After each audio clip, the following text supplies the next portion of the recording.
Oh, will you look at that? I didn't know it rained in Saudi Arabia. You know what, Bortoletto, if you don't mind, you've left a perfect little gap for me.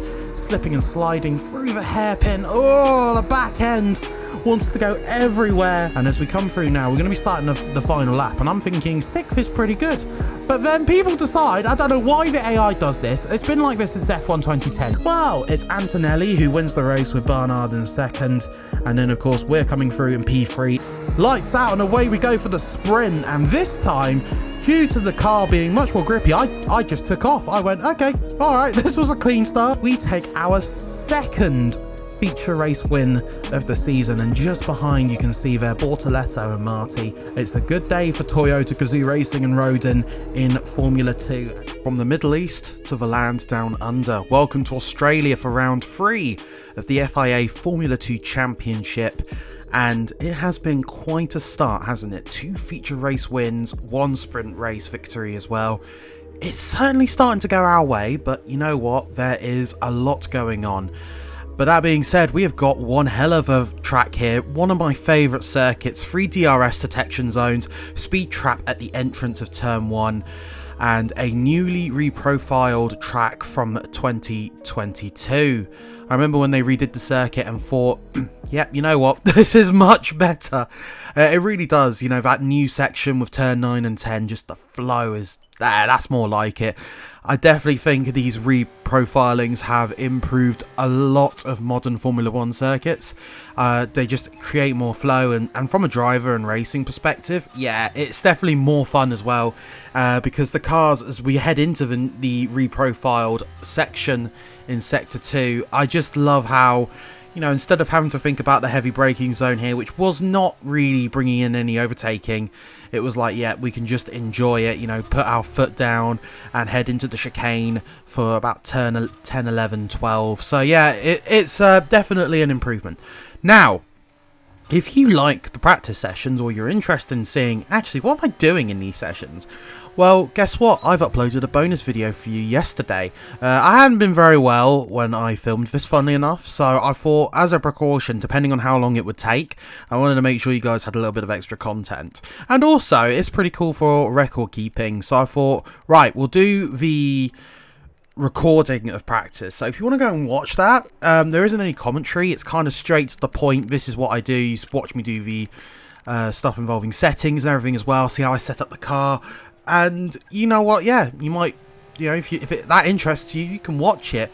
You know, click the link in the description or in the top right corner, or head there afterwards, whatever suits you, you know. So, and it's the same thing each episode. So I thought I'll do it for this one, and then people can kind of see, okay, this is how a practice session works. And it was a pretty good, successful session. We managed to get everything done as well.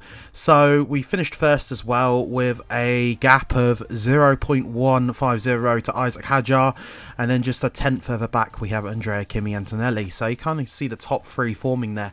Championship going into this round, we are leading by 25 points to Andrea Kimi Antonelli, and Campos Racing are 2 points ahead of us in the constructors. Of course, we are with Rodin, and Prema are 3rd as well. So it's all looking pretty good at the moment. I would love to win that team's championship as well, so I'm hoping if we can just keep this momentum going, it is going to be, yeah, fantastic.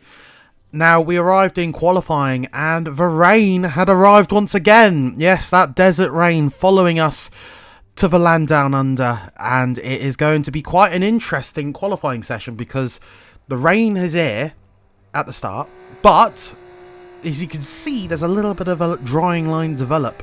So I thought, right, this is going to be different. We don't have to worry so much about tyre wear and conserving, and you can see the track's really greasy. We are on the intermediate tyre, but it's just struggling a little bit at the moment. So I thought, right, what we're going to do is we're just going to stay out on track. As long as we stay out, every lap in theory should be a bit quicker.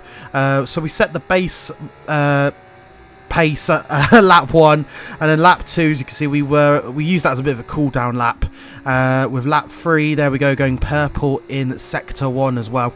I will show you a full lap in a moment as well, but this is pretty much, as you can see, the line where the cars are is drying. So when it is like this, your strategy of, oh, 1 push lap, save your tyres.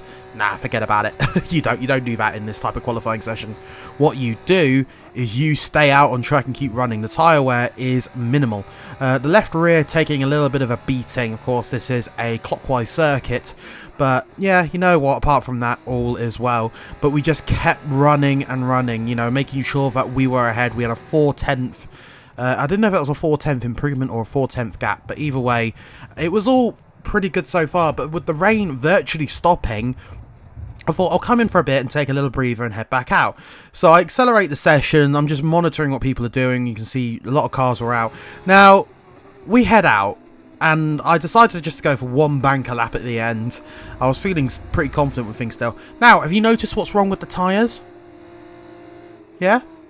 That's a dry, slick tyre.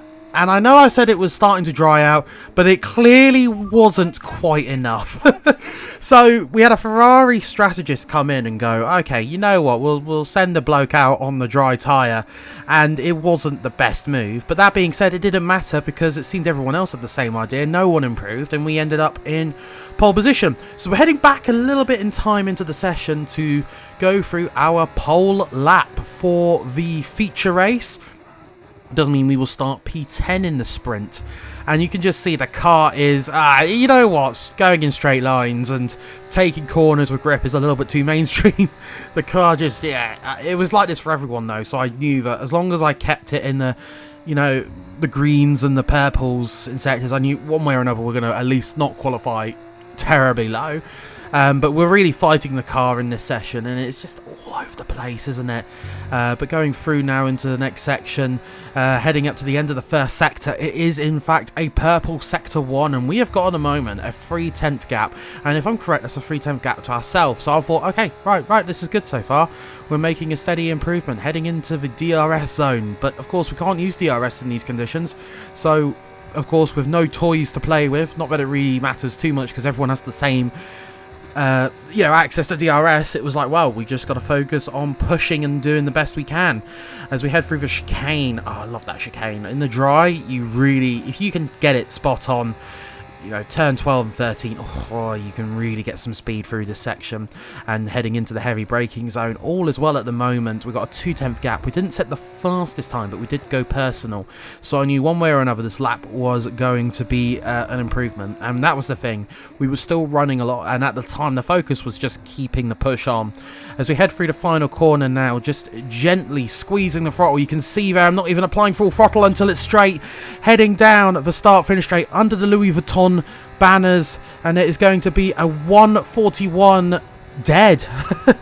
Very happy with that lap, and that gives us another 2 points in the championship as well. Andrea Kimi Antonelli is second, Isaac Hadjar in third, with Franco Colapinto in fourth, Zane Maloney in fifth. In the championship, doesn't mean we now have a 27-point lead. Rodin are actually now tied with Campos in the Constructors' Championship. So there we go. And of course, this means, and I'm going to make sure I try and put this in every episode, is the ratings as well. So if we're going to go into Formula 1 next year, we need to make sure we have the best ratings possible. Because I mean, at the moment, I'm looking at Haas. But I'm kind of thinking, if we did this as a one-season thing for F1 26, we'll definitely have to try and get a job ride at Mercedes or someone. 5 lights, and then they go out for the sprint race, and we get a reasonable start, a little bit of back end stepping out, but nothing too concerning. We've got Andrea Kimi Antonelli to the left-hand side as we head down into turn 1. We get a nice pass going around the outside of Isaac Hadjar, getting a very good launch. We had a lot of confidence in the car early on. I gotta say, I felt pretty good with the car as well. As we head through now into turn 3, we're going to go down the inside of Paul Aaron. Have we got him? Have we got him? Not just yet. We're going to have to dive it round, and we managed to take the racing line, getting to the inside, and that is P7. So things are looking very good at the moment. Up next we have Williams junior driver Franco Colapinto. Of course, this is the 2024 season for those who don't know, and if there's one thing I do remember about 2024 was the young Franco Colapinto really making a name for himself with his debut in F1. As we head through now into turn 11, all looking good. Turn 12 coming up next. Again, we didn't get, you know, we were following in the slipstream, but there'll be a bit of dirty air as well. And as we continue to fly through, all is good at the moment. I'm thinking, right, do we make a move? Do we make a move? Oh, we're going to go to the right-hand side. We're going to dive. Oh, so close. Almost losing our front wing and potentially taking Colapinto out. But no, we don't do that on this channel. We keep it clean, fair, and professional. Unless you watch my Need for Speed stuff. And in that case, it's pretty much all bars. Gone. Just go for it. Just see what happens. But this is Formula 2. This is FIA sanctioned racing. We play it by the book here. But we are going to show that we are not afraid of fighting. Heading into lap 2 now, of course. And a huge lock up there from either Colapinto or Maloney. Maloney, our teammate there as well. Holding Colapinto quite nicely. And as we head through into the end of turn 10, and we've got the DRS open, but we're in a DRS train with Maloney as well, and he seems to be holding us up at the moment, but I'm like, okay, this is good. So as long as we focus on a good exit, we might have a chance here. Right on the gearbox of Franco Colapinto, all looking good at the moment. DRS open, heading into, just running a little bit in the revs at the end of 4th gear. I could have upshifted a bit earlier, but heading down into turn 13, it is a dive bomb move. Well, it's not a dive bomb actually. We kind of set him up quite nicely, but we took it down the inside. Thank you very much, Mr. Franco Colapinto. We're into P6 now, and now we are charging up to our next competitor, our teammate, also been given an objective by Mark, our race engineer. Stay ahead of Colapinto until lap 5. Fairly straightforward stuff, although at the moment he's only 5 tenths behind, so there was a little bit of pressure actually, because I really want to get as much rating improvement as I can. We push on, we still go through into turn 9 and 10 once again. You guys know the drill by now. DRS section, it seems to be your favourite place of overtaking, because as long as we can keep right on the gearbox in turn 11s and 12, we are sorted. So we just look to the left a little bit there. Don't really know why I took that line, not the best line. And then we come through now, turn 12, a little bit of contact, but we just got away with it. I must admit, my closing speed, I didn't fully grasp how much faster I was going, but we already overtake Zane, definitely having to play number 2. Fiddle to us there. And as we head into lap 4 now, up next we are looking at a podium position. Oh, so close once again. I just was not expecting Carrera to go so slow, and we got Behrman as well in front, so I'm thinking, right, okay, keep the push on, front left tyre. It's not looking good at the moment. Nothing to be concerned of at the moment. All is fine. We've also managed to complete that objective of staying ahead of Colapinto. I kind of forgot about him at this point. I was just so focused on the race ahead, not the race behind, which is always the best thing. Anyway, podium up for grabs. We're heading down the inside into turn 3. Probably my second favourite overtaking. A little bit of a wheel bang with Carrera, but we take it. We took it. That was a bit of Robbins racing with the wheels, but hey, I'll honestly take it. It's fine with me. And that is P5. And as well, not P5, that is lap 5, P3. But we're heading on to lap 6 now. And we have got Verschoor and Behrman in front of us. So we are keeping the push on. I thought a win. Could we win another sprint? Could we do it? We have phenomenal pace here today. Let's just keep pushing as we head through now into turn 11. We're going to be braking for the chicane. I'm thinking, okay, don't want to risk anything. In the championship, Antonelli's not scoring. I don't think Hajar's scoring either. So I was like, okay, good points. We've got to hold it. But you know what? If P2's up for grabs, they're getting onto the grass at the exit of turn 12, heading into turn 13. Ooh! I thought better of it. I really did think better of it. I just did not want to lose that front wing, get any damage. Third place, it's good enough for me in the sprint race. It's fantastic. Heading through the final corner now. Verschoor in the Trident, Behrman in the Prema, with ourselves, Miata in the Rodin. That's going to be a top 3 for the sprint race. Carrera 4th, O'Sullivan 5th, Maloney 6th, Colapinto 7th, and Aaron in 8th. That makes your top 8 for the sprint race here for the Australian Grand Prix F2, and we managed to secure driver of the day honours as well. And how could we not? We were on fire. A fantastic race there, and Verschoor getting a win as well. And there's us there in P3. I'm enjoying playing Miata. He's a solid driver as well. I know he did some really cool stuff in Super Formula as well, and I just love that Toyota Gazoo racing car and suit. Oh, it's really giving World Endurance Championship hypercar vibes, everything like that. But that's your top 3 there. Very happy, of course. And in the, well, points so far, we've actually scored 1 more point than Behrman for that qualifying pole position. So it's actually 9 points we've scored in total, and our lead extending now to 34 points with Gabriele Bortoleto in 3rd on 38, just 4 points behind. I wonder who our title rival is going to be as we progress through this championship further and further. And looking, of course, into the ratings again, going to be focusing as our racecraft goes up to about 60, getting our awareness up and our pace is at 73. Yeah, I think, you know what, some of the teams, you know, some of the top end teams, we might be starting to get some interest, and that for me is what I really want. Now it's time for the crown jewel of Formula 2 before the 2024 Australian Grand Prix F1 race kicks off. It is time for F2 action, the main feature race, and the conditions are lovely. And just a reminder again of the circuit, we have of course the 3 DRS zones, DRS1 on the main straight, DRS2 on the second straight after, and then between turn 8 and 9 is DRS3. So it's all going to be a lot of strong action. And it is going to be here. Well, here's the starting line for this race. How are we looking, ladies and gentlemen? Well, of course, if you were watching and haven't skipped through, you'll know we're on pole position. We had a really good qualifying, 7 tenths ahead of Andrea Kimi Antonelli in the Prema. He is our main title rival at the moment. We've got Hajar in 3rd, Colapinto 4th, Maloney 5th, Aaron 6th, Carrera 7th, O'Sullivan 8th, Behrman 9th, and Vishaw in 10th, Hauger 11th, and Marty in 12th. Aston Martin Formula 1 safety car taking its place at the front. I know in real Formula 1 now that they've actually withdrawn, so in 2026 it's just Mercedes again, like how it used to be. But that's pretty cool. I have seen the road going version of this car. I actually drove an Aston Martin safety car. I'll need to get the photo of it somewhere and put it on the screen. But anyway, enough about that. 5 lights. Feature race time, and it is the car is slipping and sliding away. Oh, okay, but we got a good start. I was like, okay, this is fine. Going into turn 1, nice easy lead. I'm thinking, right, I'm getting used to this. I'm getting used to pulling away at the start and then just enjoying a nice steady race. And as we head through now into turn 3, braking a little bit too. Oh, the car just didn't want to turn in, heading onto the gravel a bit. Thankfully, not losing any positions, but we lost a huge chunk of time. I'm going to tell you what happened there. When I was driving, of course, in the sprint, what did I have? Access to Vitas. Oh, whoa! Yeah, okay. Huge spin out of the final turn there at turn 16. Ugh. I'll explain the pace. Why I'm struggling in this race. I mean, we're managing to hold the lead, but the car is fighty.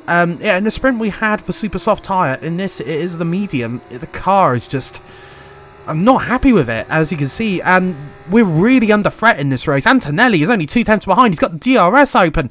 You know what? Bahrain is calling, because that was a great episode, and we had a great fight with Antonelli there, but we're just holding our ground at the moment. Now, when I get into these situations, I always think back to my karting days. I remember the best skill that I was taught was stay on the racing line, hold your ground, make them get around you. And you know what? It works. It really does. Coming up to the final lap of the race, I managed to cool down and just build a little gap. And we have a fight for 3rd place, 2nd and 3rd and 4th here. All Formula 1 junior drivers looking for a seat next season. We've got Hajar trying to get past Antonelli, Red Bull / Racing Bulls Junior with Mercedes-Benz Junior in 2nd and Williams Junior in 4th. So it's all quite exciting. But despite the chaos, despite the struggles in the feature, I'll tell you what hasn't stopped us is those spins. It is a 3rd race win in Formula 2. We really are starting to pull a gap here. If there are teams starting to take notice now, hey, give us a call. We're ready for you. And that is how we do it here in Formula 2. So 3 out of 3 for feature races, and of course 1 sprint race as well. We've managed to secure our 2nd sprint podium as well, so it's been a pretty strong start to the year so far, and celebrations here in Melbourne, I imagine everyone will be delighted with that. And well, we've just taken maximum points. In fact, we've scored about double the points that Antonelli has taken this week, so there we go. It's all looking quite interesting. in the title fight, except that we're pulling away. But of course, never say never. I am definitely pushing on. Don't think I'm going to slip up for a moment, or I'm trying not to at least. Prema, of course, in second with 23 points in the standings. I hope you've enjoyed today's video. Like, comment, subscribe, share it with your friends, and I'll see you soon. Bye bye for now.